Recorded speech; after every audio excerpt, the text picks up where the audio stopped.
Film की starting में एक जख्मी आदमी को हम नदी में तैरता हुआ पाते हैं। पास ही के कबीले में रहने वाले आदमियों की नजर जब इस जख्मी आदमी पर पड़ती है तो वो उस आदमी को कबीले में लेकर आ जाते हैं और उसका प्राचीन पद्धति से इलाज करते हैं। कुछ दिन बाद उस आदमी की रिकवरी भी होने लगती है, लेकिन अचानक से एक दिन कबीले पर हमला हो जाता है। वो हमलावर कबीले वालों को बुरी तरह से मारने लगते हैं और तभी एंट्री होती है उसी जख्मी आदमी की जिसे उन कबीले वालों ने बचाया था।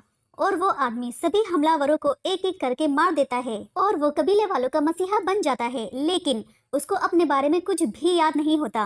तभी एक छोटा बच्चा आता है और वो कहता है कि मैं तुम्हारे बारे में एक दिन बड़ा होकर जरूर पता लगाऊंगा कि आप हैं कौन। अब कहानी 30 साल आगे शिफ्ट हो जाती है, जहाँ पर हमें एक मेट्रो ट्रेन दिखाई जाती है और उस मेट्रो ट्रेन में सभी पैसेंजर अपने अपने काम से जा रहे होते हैं, लेकिन किसी को ये नहीं पता था कि वो अगले कुछ सेकंड बाद ही हाईजैक होने वाली है। उस मेट्रो ट्रेन में बैठी हुई नॉर्मल से दिखने वाली 6 लड़कियां उस ट्रेन को हाईजैक कर लेती हैं। ट्रेन के पैसेंजर में एक आदमी पुलिस वाला होता है और वो एक हाईजैकर लड़की को पकड़ लेता है और पैसेंजर को कहता है कि आपको घबराने की जरूरत नहीं है, मैं एक पुलिस वाला हूँ। तभी पीछे से चीफ उस पुलिस वाले को पकड़ लेता है और उस पुलिस वाले को सबक सिखा देता है। चीफ उस पुलिस वाले को अपना मास्क भी पहना देता है। दरअसल चीफ के अंडर में ही वो 6 लड़कियां काम कर रही होती हैं, जिन्होंने ट्रेन को हाईजैक किया है। इसके बाद चीफ कंट्रोल रूम में फोन लगाता है और ऑफिसर से नेगोशिएट करता है और नेगोशिएट करने के लिए जो ऑफिसर आती है वो नयनतारा होती है। चीफ नयनतारा से कहता है कि आपको 5 मिनट के अंदर एग्रीकल्चर मिनिस्टर को बुलाना होगा और मैं उन्हीं से अपनी सारी शर्तें बताऊंगा। नयनतारा 5 मिनट के अंदर एग्रीकल्चर मिनिस्टर को अपने रूम में बुला लेती है और फिर चीफ उनसे 40,000 करोड़ की डिमांड रखता है, लेकिन मिनिस्टर कहते हैं कि इतने ज्यादा पैसे हम अरेंज नहीं कर पाएंगे। तो चीफ कहता है कि इसका सॉल्यूशन भी मेरे पास है। चीफ कहता है मैं तुम्हें एक ऐसे बिजनेसमैन का नंबर देता हूँ जो तुम्हें 40,000 करोड़ दे सकते हैं, क्योंकि उनकी बेटी मेरे पास है जिसको प्लानिंग से ही मेट्रो ट्रेन में लाया गया था। अब फोन लगाया जाता है एक बिजनेसमैन को जो हथियारों का बिजनेस करता था, जिसका नाम था काली। और जब उसे पता चलता है कि उसकी बेटी किडनैप हो चुकी है तो वो 40,000 करोड़ देने के लिए तैयार हो जाता है। तभी काली की बेटी कहती है कि मेरी डैडी ने ये पैसा मेहनत से कमाया है और तुम इसे जबरदस्ती चुरा रहे हो। तभी चीफ के साथ काम करने वाली एक लड़की जिसका नाम कल्की है, उसकी स्टोरी सभी को सुनाई जाती है, जिसके पिता ने बैंक से 40,000 का लोन लिया था और वो टाइम पर ना चुकाने की वजह से बढ़कर 2 लाख रुपए हो गया था। बैंक वाले उन्हें बहुत ज्यादा परेशान करने लगे थे, यहाँ तक कि उन्हें मारने भी लगे थे। तभी कल्की के पिता एक न्यूज सुनते हैं कि जो किसान आत्महत्या कर चुके हैं उनकी फैमिली को 2 लाख रुपए मुआवजा दिया जाएगा। और ये न्यूज सुनकर कल्की के पिता एक पेड़ से लटककर अपने आप को फांसी लगा लेते हैं और ये देखकर कल्की बहुत ज्यादा टूट जाती है और कल्की बैंक के मैनेजर का सर फोड़ देती है, जिसकी वजह से कल्की जेल चली जाती है। अब सारे पैसेंजर कल्की की ये स्टोरी सुनकर बहुत ज्यादा इमोशनल हो जाते हैं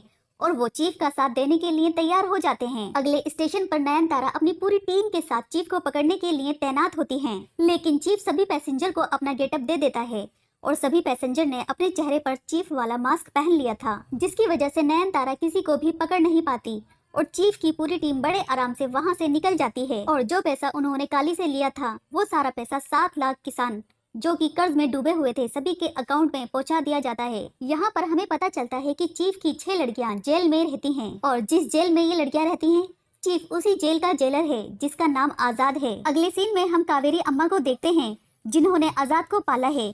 कावेरी अम्मा आजाद से शादी के लिए एक लड़की देखने जाने को बोलती हैं। आजाद जब उस लड़की को देखने जाता है तो वो लड़की नहीं आती बल्कि उसकी छोटी सी बेटी आती है। वो आजाद से कहती है कि मेरी मम्मी बहुत बिजी रहती हैं, इसीलिए उन्होंने मुझे भेजा है और लड़के को देखना मेरा भी बहुत जरूरी है क्योंकि आखिर में वो मेरे पापा बनने वाले होंगे और इसीलिए लड़के को मुझे भी सिलेक्ट करना होगा। और इसी तरह आजाद और सूची में बहुत सारी बातें होती हैं और वो दोनों एक दूसरे को बहुत पसंद करने लगते हैं। हमें यहाँ पर पता चलता है कि सूची नयनतारा की बेटी है और नयनतारा को भी आजाद बहुत ज्यादा पसंद आता है और दोनों की एंगेजमेंट हो जाती है। अब सीन शिफ्ट होता है आजाद के दूसरे मिशन पर। आजाद की टीम का अगला टारगेट होता है हेल्थ मिनिस्टर। हेल्थ मिनिस्टर अपनी रैली में भाषण दे रहे होते हैं कि उन्हें अगर गोली भी लग जाए तो वो सरकारी हॉस्पिटल में अपना इलाज करवाएंगे, क्योंकि उनके सरकारी हॉस्पिटल के सामने प्राइवेट हॉस्पिटल भी फेल हैं, जबकि असल में ऐसा कुछ भी नहीं था। सरकारी हॉस्पिटल की दशा बहुत ही ज्यादा खराब थी और तभी आजाद की टीम की एक लड़की मिनिस्टर पर गोली चला देती है और आजाद की टीम मिनिस्टर को किडनैप करके सरकारी हॉस्पिटल में ले जाते हैं, जिस हॉस्पिटल की हालत हद से ज्यादा बदतर थी। अब ये न्यूज भी वायरल हो जाती है और नयनतारा की पूरी टीम उस हॉस्पिटल के बाहर आ जाती है। इसके बाद फिर से आजाद नयनतारा से नेगोशिएट करता है, लेकिन इससे पहले वो अपनी टीम की एक और लड़की की कहानी सुनाता है जिसका नाम इरम होता है, जो कि एक डॉक्टर है।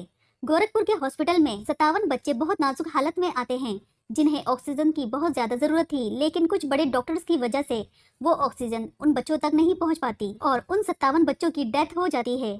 इस करप्शन के अगेंस्ट इरम आवाज उठाती है तो उसी को ब्लेम करके जेल में डाल दिया जाता है और उसका लाइसेंस भी कैंसिल कर दिया जाता है। इसके बाद आजाद अपनी डिमांड रखता है कि इसके पीछे जो भी डॉक्टर जिम्मेदार थे उनको सस्पेंड कर दिया जाए, और ऐसा ही होता है। इसके बाद चीफ अपनी टीम को वहां से निकालने के लिए एक चॉपर मंगवाता है, लेकिन इससे पहले वो वहां से निकलते तभी नयनतारा अपनी पूरी पुलिस टीम के साथ वहां पर आ जाती है और यहाँ पर नयनतारा और चीफ के बीच फाइट होती है, लेकिन फिर भी नयनतारा आजाद को देख नहीं पाती और आजाद अपनी पूरी टीम को लेकर वहाँ से निकल जाता है। नयनतारा किसी भी हालत में चीफ और उसकी टीम को पकड़ना चाहती है और कुछ दिनों बाद नयनतारा और आजाद की शादी भी होने वाली थी। अब सीन शिफ्ट होता है काली पर, जो कि रशिया जाने वाला होता है और काली अपना सारा हथियारों का कारोबार अपने छोटे भाई को सौंप कर रशिया चला जाता है। और दूसरी तरफ नयनतारा अपनी टीम से कहती है कि भले ही कल मेरी शादी है, पर जैसे ही चीफ के बारे में कुछ भी पता चले तो मुझे इन्फॉर्म जरूर करना। अगले दिन नयनतारा और आजाद की जब शादी होती है तो उसकी टीम उसके मोबाइल पर चीफ का फोटो भेजती है, पर उसकी बेटी उसे मोबाइल नहीं देती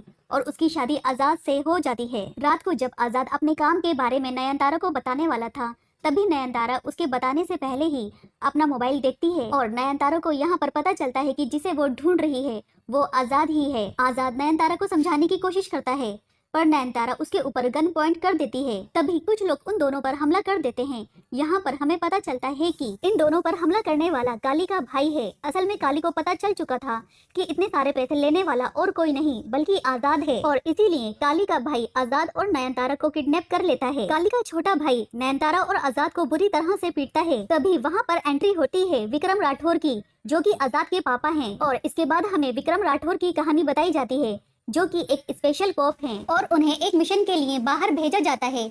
इस मिशन में उन्हें कुछ लोगों को रेस्क्यू करके वहां से बाहर लेकर आना होता है, और जब वो लोग अपने मिशन में थे और पूरी टीम दुश्मनों के बीच में फंसी हुई थी तो वहां पर उनके हथियार काम करना बंद कर देते हैं, जिसकी वजह से बहुत सारे सोल्जर मारे जाते हैं। लेकिन फिर भी विक्रम राठौर अपने मिशन को पूरा करते हैं। मिशन से वापस आने के बाद विक्रम राठौर उन गन्स की कंप्लेंट करते हैं और उनको प्रोवाइड कराने वाला काली था, और जब काली को वहाँ पर बुलाया जाता है तो काली उल्टा इल्जाम विक्रम राठौर पर ही लगा देता है। वो कहता है कि विक्रम राठौर और उनकी टीम को गन्स चलाने ही नहीं आते। इस पर विक्रम राठौर काली को वार्न करते हैं और अपने घर चले जाते हैं। रात को जब विक्रम राठौर अपनी वाइफ ऐश्वर्या के साथ होते हैं तो उन पर हमला होता है, जो कि काली ने करवाया होता है।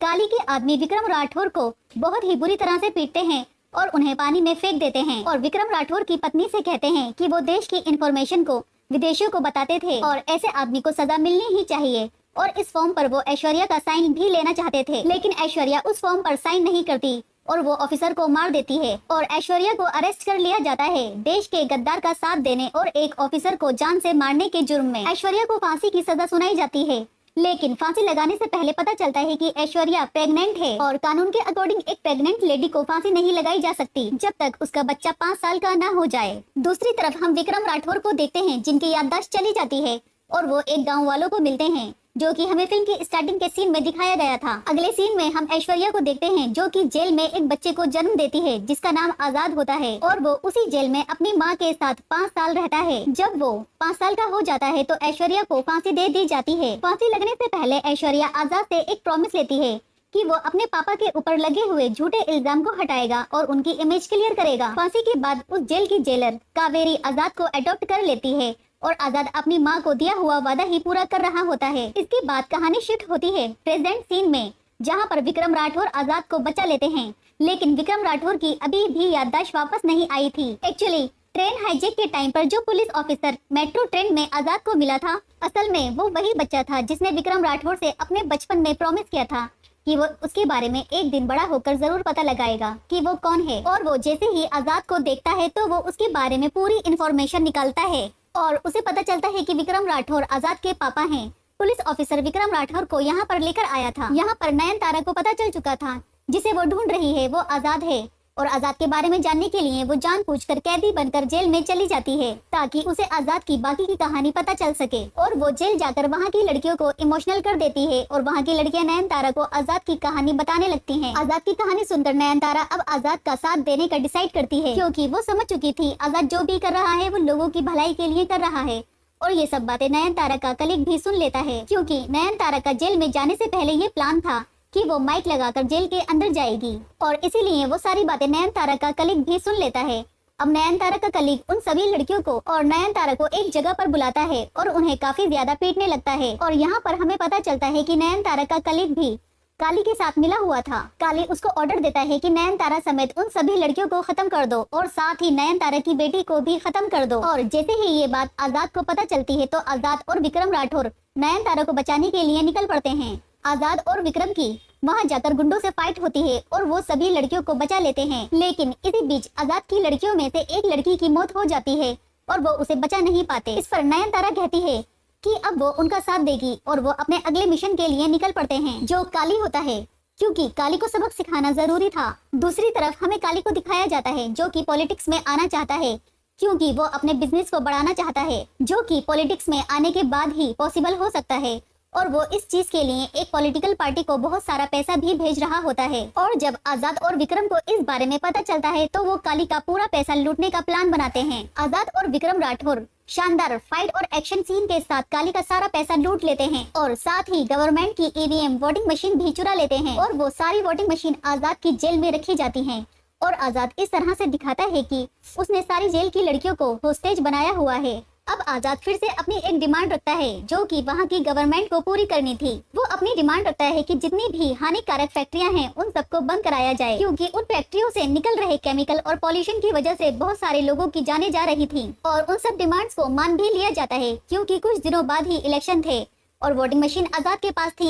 अब फैक्ट्रियों को बंद करा दिया जाता है, जिसमें से आधी से ज्यादा फैक्ट्री काली की थी। और अब काली विक्रम राठौर को किडनैप कर लेता है और उसको बहुत ज्यादा पीटता है। काली टीवी ऑन करता है तो देखता है कि टीवी पर भी विक्रम राठौर है और वो ये देखकर बहुत ज्यादा कंफ्यूज हो जाता है। दो विक्रम राठौर कैसे हो सकते हैं। इसके बाद काली को पता चलता है कि टीवी पर जो दिख रहा है वो विक्रम राठौर का बेटा आजाद है। इसके बाद काली विक्रम को आजाद के पास लेकर जाता है और विक्रम के सामने आजाद को काफी पीटने लगता है। और जैसे ही आजाद के ऊपर काली गोली चलाने वाला होता है वैसे ही विक्रम की याददाश्त वापस आ जाती है। वो सारी बातें सोचने लगता है कि कैसे काली ने विक्रम को गोली मारकर पानी में फेंक दिया था और कैसे ऐश्वर्या को फांसी हो गई थी। वो ये सब याद करके काली को बहुत मारता है। अब आजाद और विक्रम काली को ऐसे ही फांसी देते हैं जैसे कि ऐश्वर्या को हुई थी और यहीं पर फिल्म का एंड हो जाता है। तो दोस्तों मिलते हैं किसी और मूवी के एक्सप्लेनेशन के साथ, तब तक के लिए बाय।